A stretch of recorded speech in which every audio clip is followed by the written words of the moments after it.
Okay, next checklist. DG operational or diesel generator operational. Letter A is start DG. So magpapatakbo na tayo ng isang diesel generator para magkaroon tayo ng power supply. Pindutin natin yan. Port side Kingston valve should be open. So, bago natin buksan yan, tingnan natin ano. Ayan, power plant. So, mapapansin natin, main switchboard, power generation, DG number 1 and DG number 2 is off. Shop generator off din kasi walang tumatakbong main engine. TG off din kasi wala namang steam o walang patay ang naka-off ang boiler natin. So, ang power natin wala din sa emergency. Nasa shore power siya or the 390 volts ayun, no? Pansin niyo naka-open yung breaker, naka-open yung breaker, naka-open yung breaker. Yan. So you have to understand the initial condition ng barko para alam mo kung ano yung ginagawa mo. So sa emergency switchboard, ayun yung shore connection, naka-on siya. So magpapatakbo tayo ng diesel generator number 1. So buksan daw natin Kingston valve should be open. So punta tayo ng cooling. Remember the cooling ay merong seawater at saka freshwater water. So, una nating bubuksan yung Kingston. Ayun, nagbi-blink. Ako kasi kabisado ko kaya medyo alam ko kung paano pupuntahan. Auxiliary pump switch position should be set to on. Itong checklist na to, pag bukas ko nung Kingston, automatic pupunta siya doon sa control panel. Yan. Kaya pagka pinanood yung video na to, ipopost nyo para masundan nyo. Ayan. On. Low temperature auxiliary pump switch position should be set to on. So, tumaas yung seawater pressure, di ba? Then, punta muna tayo yung seawater diagram. From the Kingston valve, ayun, linya niya, filter. Punta dito. Punta riyan. Then, auxiliary pump. Para supplyan ng cooling yung central cooler at saka yung TG or turbo generator. Kung ma-sense ng system na malamig yung tubig, ayan, ang gagawin niya, ibabalik niya sa suction. Pag mainit, ipupunta niya sa overboard. Ayan, dalawa yung overboard. Andito yung isa, ayan, naka-open, the starboard side, pero yung port side naka-close.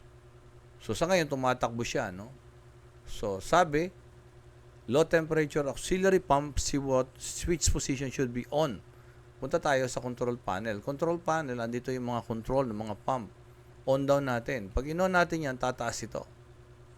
So, kailangan pag nag-on ka yan, bantayan mo kung tumataas. Kasi baka tumakbo nga yung pump, wala namang pressure. Wala rin yun.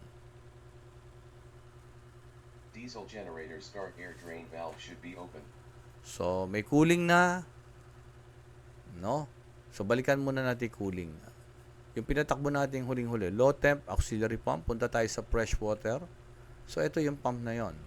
Coming from this line and from this line. Yan. Susupplyan itong central cooling na ang nagpapalamig naman nito is seawater. Dadaan siya rito para palamigin ang seawater. Yung malamig na fresh water, pupunta na ngayon dun sa diesel generator. Kasi magpapatakbo nga tayo ng diesel generator. Kinargahan natin ng hangin. Pag tumatakbo na yan, kailangan i-cooling natin. Doon sa mga previous video natin, di ba, kinargahan natin yung DG ng service tank ng diesel oil. So, may diesel oil na. Tapos, nagkarga rin tayo ng fresh water, ng expansion tank. Ngayon, may cooling naman tayo. Yan. So, balikan natin. So, kailangan natin yung starting air. So, saan yun? Sa compressed air. Ayan. So, this is the control. Ito yung compressed air diagram. Mimic diagram. Mag-drain daw tayo kung sakaling may nag-accumulate na tubig dito sa receiver. Ayan. Diesel generator start air drain valve should be closed. So, kailangan natin kasing i-drain yung mga tubig na yon Start air receiver main valve should be open. para pag binuksan natin ito, hindi pupunta yung tubig dito.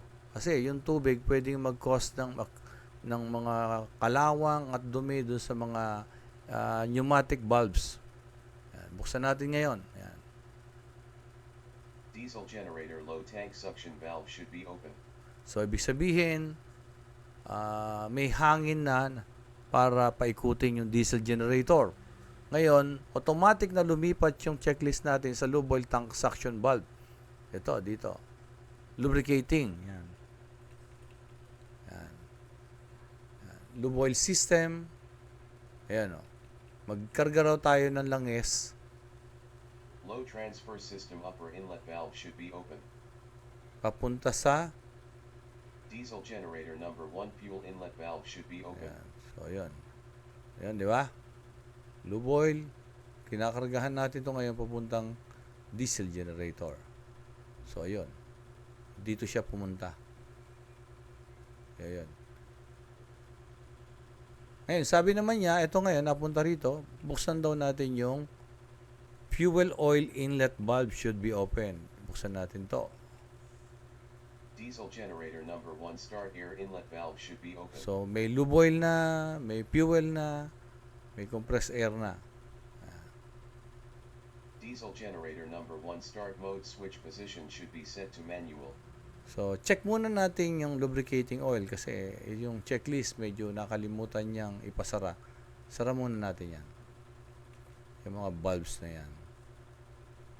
And then, balik tayo sa power plant. Sabi niya kasi, diesel generator number 1 start mode switch position should be manual. Yan. Punta tayo dyan. Ayun. Start mode, auto, black, manual. Lagay daw sa manual. Diesel generator number 1 pre-lubricating pump switch position should be set to on. So, i-on natin yung pre-lube oil. Ayan. Diesel generator number 1 pre-lubricating pump switch position should be set to off. Pagka na-lubricate na, i-off natin. Pero, actually, pwede natin siyang Diesel generator number 1 start Ayan. button Pwede position natin should siyang be pressed for a few seconds. pwede natin siyang i-auto. Yan. So, naka-manual, pipindutin natin to ngayong engine control, start. So, obserbahan nyo yung RPM pag tumaas, pag umandat. Diesel generator number 1 start button engine room ventilation supply fan 1 start button should be pressed. Of course, in reality, hindi mo naman basta iiwanan kagad yung generator. Diba? You have to check, listen, and then baka mamaya may mga abnormalities bago mo iwanan yung diesel generator mo. You have to check the temperature. Yan, ayan, mga temperature na yan. I-checkin mo yan. Kailangan nasa proper temperature na siya bago mo siya i-load. Ayan. So, since tumatakbo na yung generator, kailangan niya ng engine room, kailangan ng hangin. So, engine room ventilation supply fan, start button should be pressed, sabi niya. So, saan ba yung ventilation? Check natin sa miscellaneous. Yan. Ventilation. So, wala. Firefighting. Ayun. Nasa firefighting tab siya. Pandarin na daw natin tong supply pan na to. Engine room ventilation supply fan. Engine room ventilation supply fan 2 start button should be pressed. Engine room ventilation supply fan. Separator room ventilation supply fan start button should be pressed. Control room ventilation supply fan start button should be pressed. Control room ventilation supply. So, check natin kasi medyo merong na-bypass doon sa checklist. Diba? Pinaandar natin yung generator. Ayan, napaandar din natin yung generator. Tingnan natin. Main switchboard. Ayan. Power. So, yun. Saan nakakon yung mga supply pan? Ayan. Consumer ventilation. So, itong system nito ay yan. Sige, start natin. Yan. Engine room ventilation exhaust separator room ventilation exhaust fan start button should be released. Okay. Now, Press close checklist button to close the checklist window. So, pinaandar natin yung ventilation system, supply fans, and exhaust. Tingnan natin. Ventilation, ayun, di ba? Green na. Yung una, binuksan natin yung mga flaps, naging vertical. Ito yan, ventilation.